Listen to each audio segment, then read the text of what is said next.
دۆخی سووریا و گرێکوێرەی دروزەکان.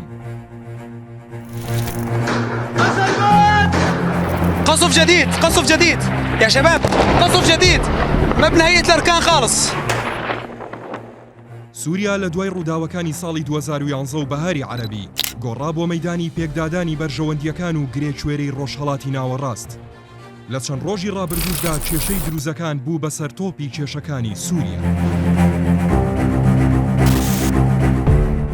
دیمەنی ململانەکانی ساڵانی ڕابردووی سووریاش پێمان دەڵێت بە گوێرەی ئەو وڵاتانەی کە دەستیان لە کاروباری سووریادا هەیە دروزەکانیش دابەش بوون و هەڵوێستی شێخەکانیشیان کەم و زۆر دابەش بووە. لەم میانەیەدا شێخ حیکمەت هیجری تەمەن 6 ساڵ سیاسەت و هەڵوێستەکانی زیاتر نواندنەوەی سیاسەتەکانی ئیسرائیل بوو. والێک درایەوە کە چووەتە چوارچێوەی ئەجەندای ئیسرائیل. هاوکات یوسف جەربوعی 55 ساڵ کە پێشتر نزیک لە ڕژێمی ئەسەد بوو ئەم جارەش هەوڵی ڕێکەوتنیدا لەگەڵ حکوومەتی کاتی سووریا و نزیک بوو لە سیاسەتەکانی ئەحمەد شەرعیەوە. هەروەک یەکێکی دیکە لە شێخە ناودارەکانی دروزەکان شێخ حەموود حیناویە کە بە شێخی عەقڵ ناسراوە. ئەم شێخە 82 ساڵە زیاتر هەوڵی هاوسەنجی و ناوبژیوانی دەدا و زیاتر بە هەڵوێسەمیان ڕەوەکانی داناسرا بوو کە داوای گفتوگۆی نیشتیمانی دەکرد. هەر پەیوەست بە ڕووداوەکانی ئەم دواییەی سووریا هێشتا ئەو پرسیارە جێی مشتومڕە کە ئەو پەلامارە خوێناویە چی بوو کە حکوومەتەکەی شەرع کردیە سەر دروزەکان و هۆکار و پاڵنەرەکانی چی بوون.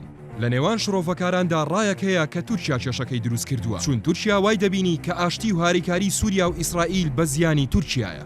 هاوکات هەندێکی دیکە وای دەبینن کە هاریکاری بەرفراوانی کۆمەلگای نێودەوڵەتی لەگەڵ ئەحمەد شەرع وای کرد کە ئەحمەد شەرع پەیوەندی لەگەڵ واقع لەدەست بدات و خۆی لێ بگۆڕێت.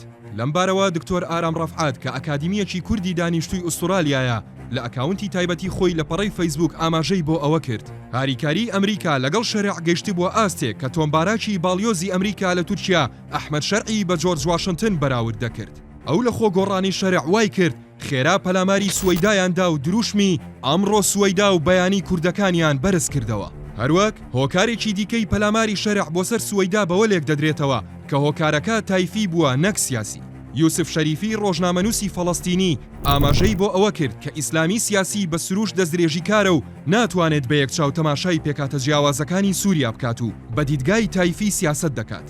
ئەوە ژوای کرد سەرەڕای ڕێکەوتنی سووریا و ئیسرائیل لەسەر ئەوەی کە سووریا بەبێت توندوتیژی سوەیدا کۆنتڕۆڵ بکات.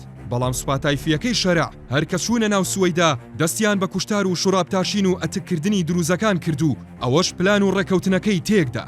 لەلایەکی دیکەوە بە گوێرەی لێکدانەوەی شارەزایانی کاروباری سووریا دەزوەردانی ئیسرائیل و بۆمبارانی کۆشکی کۆماری و فەرماندەیی ئەرکانی سوپای سووریا لەلایەن حکوومەتەکەی نەتانیاهۆوە ناردنی پەیامێکی ڕوون بوو بۆ ئەحمەد شەرع. پەیامەکەش ئەوە بوو کە شەرع دەبێت بزانێت لە ئەنجامی ڕووداوەکانی 7 ئۆکتۆبەرەوە هاتووەتە سەردەسەڵات.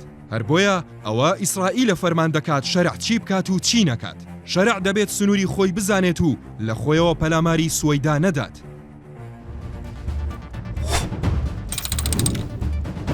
قسەی کۆتایی ڤاڵێک